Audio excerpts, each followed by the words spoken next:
Hi, I'm Susanna, and this is the Susanna Gibbs Show. On this podcast, we focus on Texas, the artists, idealists, entrepreneurs, and people who live and work in this great state. Now, Texas isn't perfect. We got a lot of growing pains, but it's a great place to live. And for those of you who have been with us this whole time, it's been almost a year, you guys, a year since we started this podcast. So thank you for being with us. Thank you for coming on this journey with us. Our insurance agency sponsors the podcast. We are grateful to have been in the insurance business for 25 years in the community of Texas. So for us to give back, and it's fun. I'm starting to connect our guests with each other. I meet one and I'm like, oh my gosh, you have to talk to Vicky Meeks. You guys are going to love each other. It's starting to get real fun, you guys. So thank you for being with us. We appreciate it. Please connect with us at gibagencydallas.com.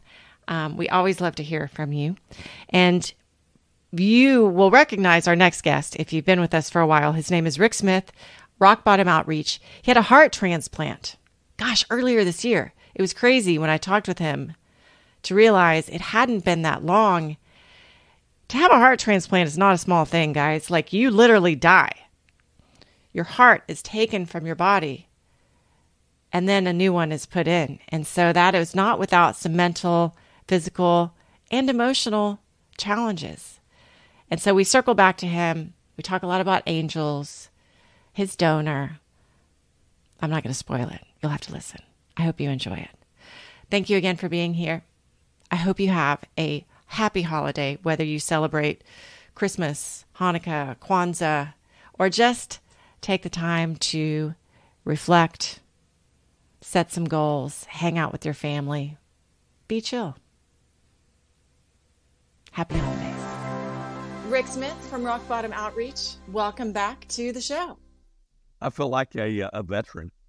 You are a veteran. I'm a veteran on the show now, but my picture has changed since last time. It has changed. Tell me the story between the flower cows. My wife changed it. That's the story. That's a good story. I am one of the cows, and she's the smaller, pretty cow. Yeah, she's the mini cow. Oh, I see. That's a big deal now. Mini cows are big deals now.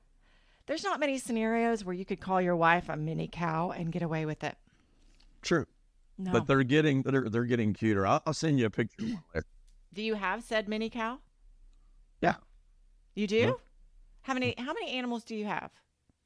Well, there's 14 horses that we've been taking care of that don't belong to us exactly, but we've been taking care of. And then a friend of mine has mini cow. Them? No. Yeah, right. Yeah. And then a friend of mine has mini cow that we used for the live nativity scene last night. And everyone's like, oh my gosh, what is that? You have to see the picture. It's very hairy mini cow. Yeah, you'll have to send us the picture and we'll post it so that when people are listening to the podcast, they can go and look at the mini cow on the YouTube stream. Right, just look up mini cow and you'll be like, that's a mini hairy cow. Yeah. We'll post pictures of the nativity scene and all the other stuff so you can go and check it out. Well, I'm really excited that you came today.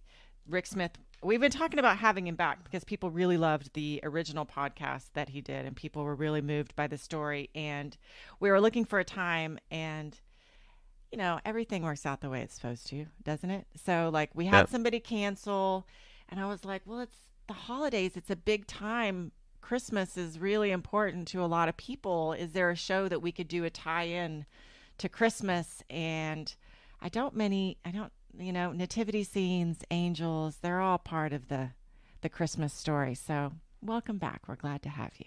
Thank you. It is great to be back, honestly. So we're not going to recap the original podcast, but I would encourage people to go back and listen to the other podcast if you're not familiar with this story. But I want to pick it up from, you're in the hospital and go from there. And I'm going to let you tell your story with your words. Well, essentially, I suffered heart failure. I'm 56 years old, but a year ago, they brought me in about November. My health really plummeted. Doctor came in and said, hey, there's no more I can do. for you to remain here on this earth, you're going to need a heart transplant. So after letting that settle in, going through the process, the evaluation, ended up in the hospital. April 25th, I actually went on the waiting list. And you never know. There are people that have waited 2 years, 3 years, a week, a few days.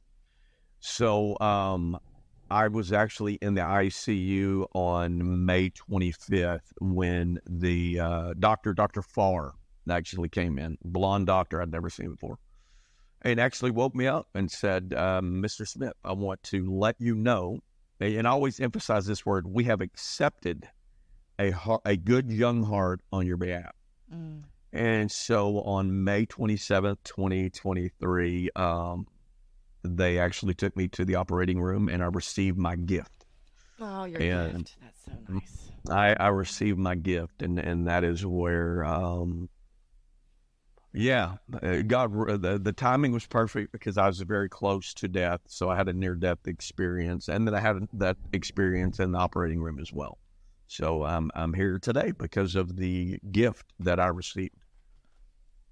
Well, you had kind of an extraordinary time. So they tell you, hey, we've accepted this heart. Mm-hmm. They wheel you in. And then what happens during the surgery that people probably don't realize?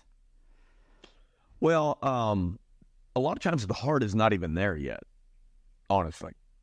It's not just sitting there. They don't want it out of the body very long, meaning the other body. So that's a little shocking. And so when they actually took me in, there were about 10 people, biggest operating room I've ever seen in my life, strapped me down like Jesus. And they even asked the question, hey, where's the heart? And they said, it's not here yet. And I'm like, oh my gosh. I mean, like this thing, and I'm blown away essentially from the time because I asked Dr. Farr, where's the heart? And she said, it's not been harvested yet, which in layman's term means he's still got it. Yeah. This guy's on life support, which is another story. And so, again, usually the heart's not there. The heart's being transported in. And usually it's about 1,000-mile search radius is the search. And so we know a few specifics about that, but there's a little more to that story since the last time you and I have spoken. But it's actually, people be shocked. It's not the most complicated surgery anymore. Yeah, to them, it's just another surgery. But the whole procedure for me took about 10 hours. Okay. And seeing the only thing I recall was the angelic experience. I remember going to sleep, and then during that process, the angelic experience. And then I remember waking up on a ventilator in the intensive care unit. All right, let's talk about that angelic experience. Excited to hear it again. Well, have you ever saw something and you're like, no, surely I didn't see what I thought I saw, right? Well, that was me. I didn't wake up and tell everybody. I can't wait to tell you I saw an angel because I wasn't sure what I saw, but I knew how I felt. So during my alone time, I would close my eyes and I could clearly see what I saw in that operating room. That I actually went on my phone and I began to Google what I saw. And it did not exist in the imagination of man. It just didn't. It was nothing anybody drew. And so I began to realize what I had seen, and when I would see it, it was the most overwhelming sense of love I've ever experienced in my life. Kind of like when you hold a newborn for the first time, and you're like, I've never loved someone so much in my life. I mean, that's how I felt. But what I saw was the brightest light I've ever seen in my absolute life. And it was to the right, and there was an angelic figure. And it was not a male and it was not a female. They were not there to intervene. Did they have a body? They did. Yeah. Okay. There's a figure, but it wasn't something you could look and say, oh, I got an angel dude. or I got an angel. I have a hot angel. It wasn't that. It was like, man, like, look at that hot angel God sent me. But he says in his word, I give charge or command over my angels to stand watch over you. So it was sexless. Mm. And interesting enough, I had lunch with Hal J. The day before yesterday from WBAP 820. He's the voice in the morning. And he had a heart transplant. So we began to talk about our experiences of like, did you see something? He's like, I did. Like, really? Oh, yeah. Yeah. What did he like, say? He saw his son, Josh, that had passed away about 4 years ago. Oh. To the left. And then he could see, I believe what he said, the face of Jesus over his left shoulder. Over the face of Josh's left shoulder? Oh, no, of his left shoulder. Oh, okay. And he said he knew he was going to be okay.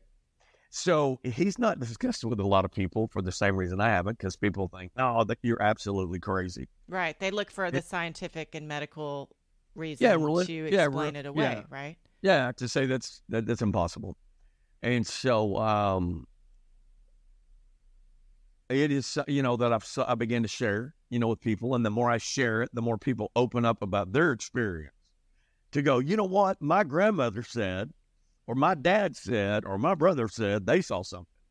The Bible says, go and tell what I've done for you. And he does not, when he sends charge over these angels to protect, to watch, to guard, to intervene, there's also a biblical purpose. The angel as a messenger. And a lot of times look at the angel that said, fear not, I've come with good news. Okay. So do they exist in foreign countries? Absolutely. Think of the Bible story and the story of Mary and Joseph and the angel that spoke to the, to the wise men. And that angel served as a messenger. It's important that we share our experience of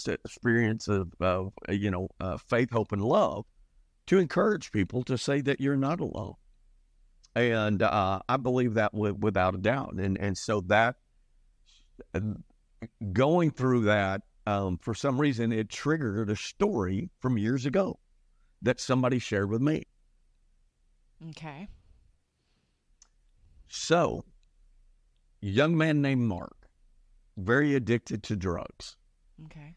Well, the police came one night. He had wandered into somebody's backyard by their pool. Oh, dear. And he's stumbling around by the pool, going to fall in. People finally say, man, I got to call the Keller PD. Keller PD come get him. So when he's kind of in his right mind and he's talking to his mom, he's a little agitated. They got him out of jail.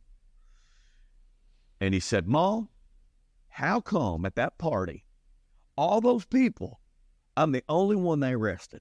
That's what I don't understand. She said, Mark, you're the only one there. He goes, that's not true. He said, there were all these people dressed in white, and they were all standing around the outside of the pool. So I was not the only one there. You get it? Mm-hmm. Mark did not fall in that pool for a reason, because there were people dressed in white surrounding the outside of the pool. Wow. And it jogged that memory for me. Yeah, I mean, of what I've endured. And yeah, go ahead, ask your question. I was just, because when you obviously you talk to a lot of people through your ministry and your outreach. Do you find that people are more likely to open up to you when you can share your experiences with them? That you're not going to be like, oh, well, you're crazy, or try and explain it away, that you'll just kind of go, yeah. Well, it's different for everybody, because there's some people that have a strong faith that believe, and then there are non-believers that may be a little leery, kind of like, doubting Thomas, if you would. And so, but I always, many people will ask me, did you see anything? I will share that there's a movie has been out, and I was encouraged to watch it. and I did the other night, and it's called Last Christmas. You remember the song by George How Michael? could you forget it? Last Christmas. Right. Okay. It's all over like the radio, on right? rotation. It's every 10th song comes on between It that one is. and Mariah Carey's, right? But I do love it. So I'm watching the movie, and I'm like, it's in England, and it's kind of slow, and this girl just can't get her act together. And anyway, in the middle of it, her mom mentions something about her heart, and catches my attention a little bit. And later I get a glimpse of the scar poking out the top. And later it is revealed to the gentleman she's talking to, she had a heart transplant. But she said, I don't tell many people because they treat you funny sometimes. And I'm like, yeah, that's true. Some people treat you funny. And it was right on. But I'm going to tell you that the movie really moved me to action. It had an angelic experience in it. I don't think I've cried that hard since the transplant. And I don't want to ruin it for people, but essentially God allowed her to meet her donor who returned as an angel, okay? Well, if you're following along with this story, there is a donor. So there's watchers and listeners thinking, have you met your donor? So that brings us to this. I have not yet, but the movie, and this just happened, prompted me to reach out because I wrote a letter in June. Okay. So I reached out directly to the Southwest Donor Alliance, who handles all correspondence from me directly to the family. Well, they asked for my transplant number, which I didn't have, but they got their hands on it. Turns out the letter I wrote in June never made it to Southwest Donor Alliance. There's no record of that letter. So I got a little upset, but I started thinking maybe it was too soon. So now I have a direct contact with the Southwest donor. I rewrote the letter 2 weeks ago, and I've sent it to them, and I've sent my family a Christmas card, which I know is in another region. So the gift that I have asked for is I'm hoping to hear from my family before Christmas. Oh, how wonderful. How cool would that be? That would be amazing. That would be amazing. It's got to be an emotional thing for them, though. Obviously, Christmas. They lost and gained. Christmas is a hard time for people. I think there's a lot of people who are on the verge of death, who don't quite make it to Christmas, who want to but can't quite make it. It's a hard time for people, and it's a time of joy at the same time. Yeah, my Christmas is different this year. How so? I have a different perspective. I'm able to... How long has it been since you got the transplant? 6 months. Oh, yeah, I bet. 6 months, yeah. So I see things different. I am more proactive, more, how would you say, a greater initiative to let people know how much I love them, how much I appreciate them. I sent out some Christmas cards, and I hadn't done that in a while. A lot of people don't do that no more. But I'm more intentional because last year was almost my last Christmas. Mm-hmm. Do you feel like your angel's still with you? Sure. I'm okay. I'm okay. When I speak, which I have no problem doing, it is a weird, and I spoke to the Alito Bearcats last Thursday before the state semifinal game. Mm-hmm. And I can always share that rock bottom story and some of the things I did. But Susanna, I didn't do this. God did all this. There's nothing I can take credit for. I cannot say I did this or I did that. God orchestrated this whole thing. And I can't take credit for any of it. But I have this kid that lives inside of me, and I don't even know his name. Mm.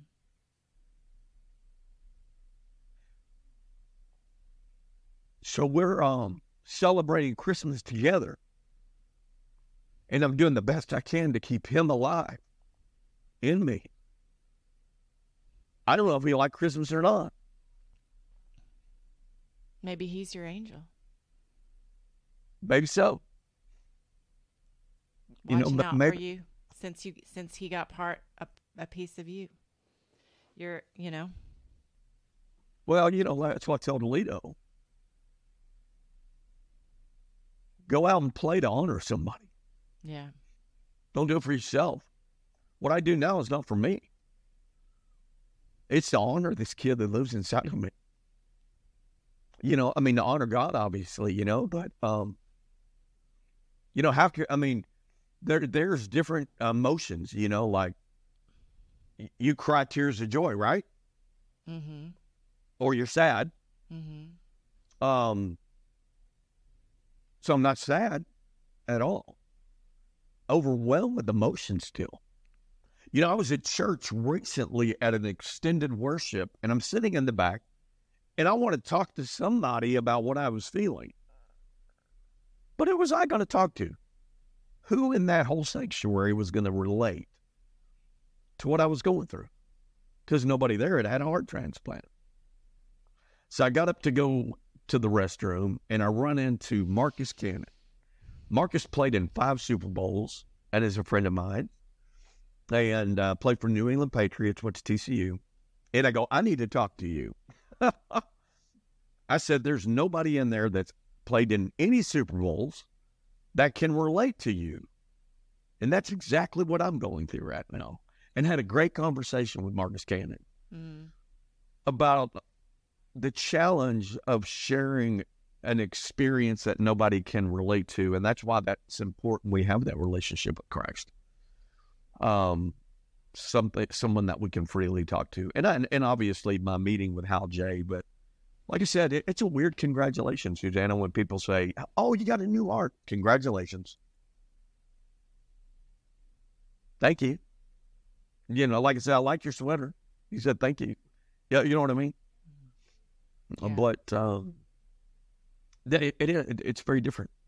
Yeah, very, very different. Man, I play Christmas music 24/7. Well, I can't wait to watch this last Christmas to see what that's kind of all about. That sounds. Hang in there, man. You'll cry your eyes out. You will cry. Hey, listen, you will, man. Sometimes you got to have a good cry. Sometimes you just got to do it. And it is, and it's okay. I mean, it honestly is okay. But man, it rocked. Look, because I'm watching, thinking, man, why did she want me to watch this? And then boom, here came the boom, man. And I'm like, oh my God, didn't see that coming. Right. But you got to hang in there. So every time I hear the song, last Christmas, you gave me your, anyway, it's absolutely crazy. But there are differences, for me, even emotionally, the way I respond to things. People say you take on some of the characteristics of your donor. And so, isn't it? Yes. Yeah. But how do you? Oh, so in general, people say that you take on the characteristics of the donor. You can take on, and so, I find things funnier, than I used to. I like things a little spicier than I used to. Really weird stuff. Really odd. I can't wait to hear what happens if you get your Christmas wish and they talk to you and you get to share some of the things. I hope you've written them down between the spicier, the funnier, the specific jokes, because that's going to be a great conversation. We're going to have you back and hear what happens. Of course. What happens. I want to add this. I did a video the other day talking about every scar that we have tells a story. Men like to show their scars, but women don't. No. We're afraid to show our scars. But there's something sexy about being vulnerable a little bit. So we even at times have emotional scars. that tell a story that someone may never see, but everyone's got a scar that tells a story. And there will be a time that God allows you to share your scar with somebody if you'll not hide them the rest of your life. That's a great way to close it out, Rick. Look at us staying almost on time. How can people find you if they want to find you? Well, phone number, easy, 940-368-0034. But also on Facebook, okay, Rick Smith, Rock Bottom Outreach. Email, rockbottomoutreach@yahoo.com. Now, are you still doing like individual coaching, or are you doing more speaking, or or both? Both. That was what I prayed for, that I would get to speak still, and I am, obviously. And secondly, that I'd be able to return to coaching. And I've done that. Went from football season to helping coach basketball. I'm the assistant athletic director now at Grace Christian Academy out nice. I'm a parent. And so we're also about to start baseball season. So from one sport to the next, but about to get a break, Christmas break. And that's going to be kind of neat because I also wanted to travel. So I'm going to be able to travel a little bit and continue to share my story. But with what I shared, that's how people can reach me. Nice. And I'd love to come anywhere, churches. It's a message that needs to be heard in the churches too, because I think we're still lacking faith in some areas. Well, I think you have a great story, and it's always fun to rehear pieces and new pieces of it too. So, as you know, our insurance agency, Gibb Insurance, sponsors this podcast, and since we do some farm and ranch policies, we don't do a ton, but I was looking up. You're in Weatherford. Yes, ma'am. And Weatherford is known as I'm going to quiz you and see, what is Weatherford known as? Horse country. Yes, the cutting horse capital of the world. Yes, ma'am. These horses that you have, are they cutting horses? Yes, ma'am. They're quarter horses. Yes, ma'am. Okay. Yep. Some of them are, and we, like I said, they belong to someone else, but been being taken care of. And so where I coach at, the owner of the school are big time cutting horse champions. Nice. So the other thing, Weatherford was in the news this past week. What got loose and ran around town on its own? Oh, you got me there. It was a steer. Okay. Yeah, that's not uncommon. No, it's not. I mean, that's not that big a deal. Yeah. Now, okay. Well, here's the deal. Like, okay, coyotes are really big on the run right now. My dog got attacked by a coyote. Oh, my. Yeah. And he lived to tell about it. Wow. He did, tore his neck all up. I mean, so the college, do you know the mascot for the college?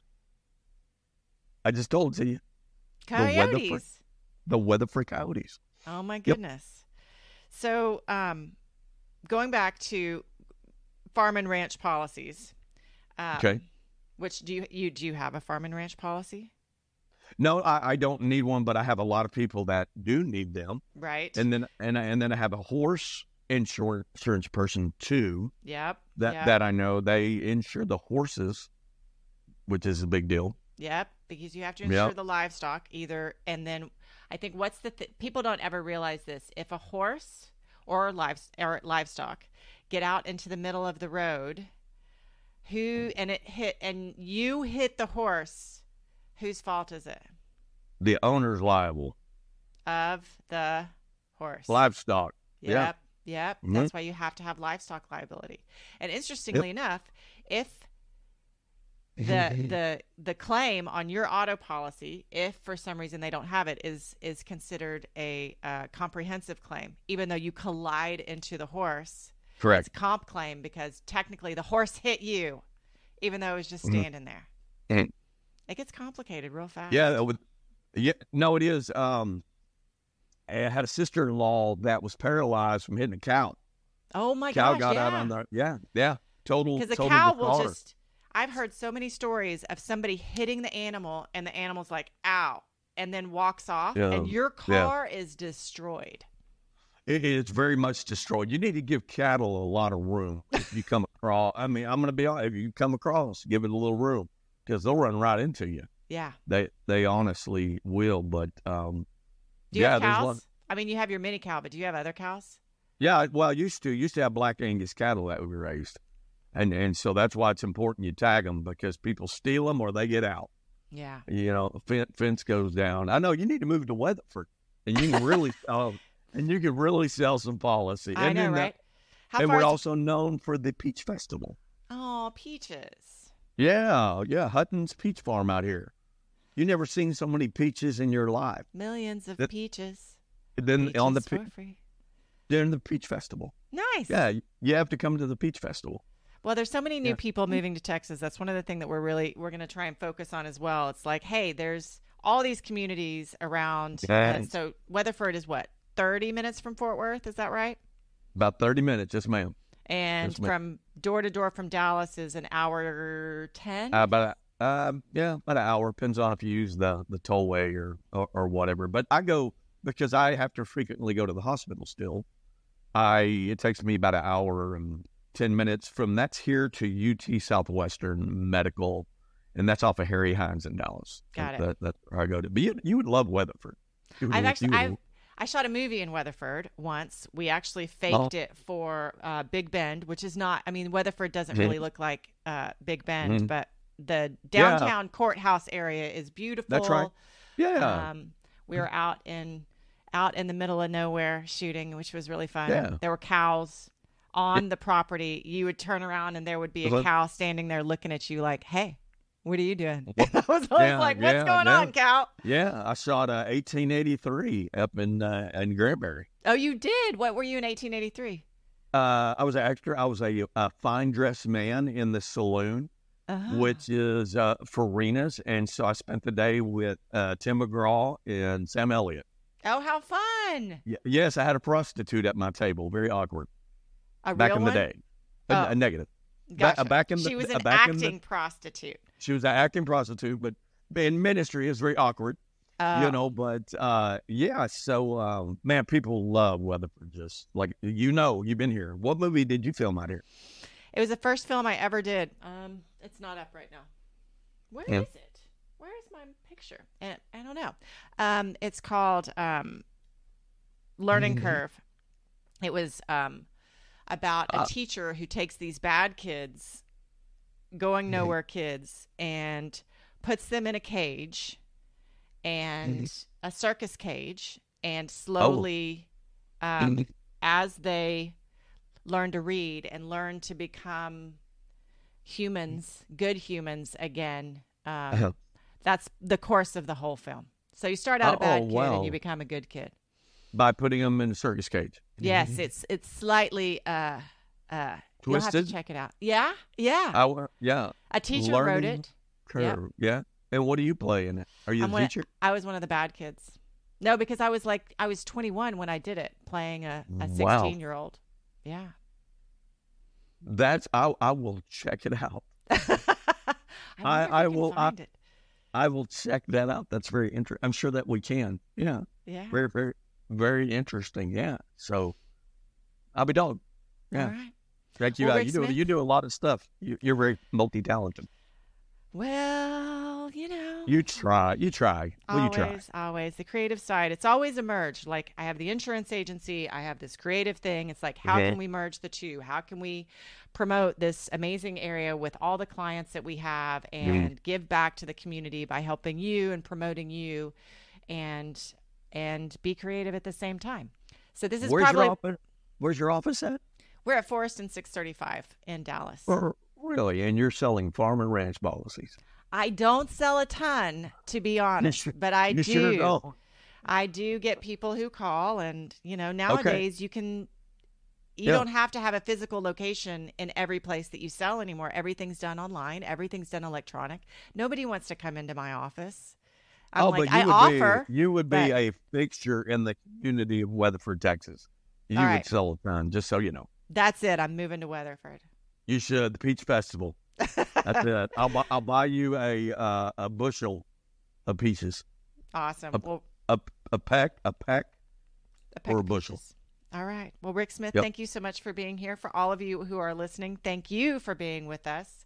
We will be back next year with some new podcasts and some new things coming out. Please connect with us at Gibb Agency Dallas. We'd love to hear from you, and we'll see you next year.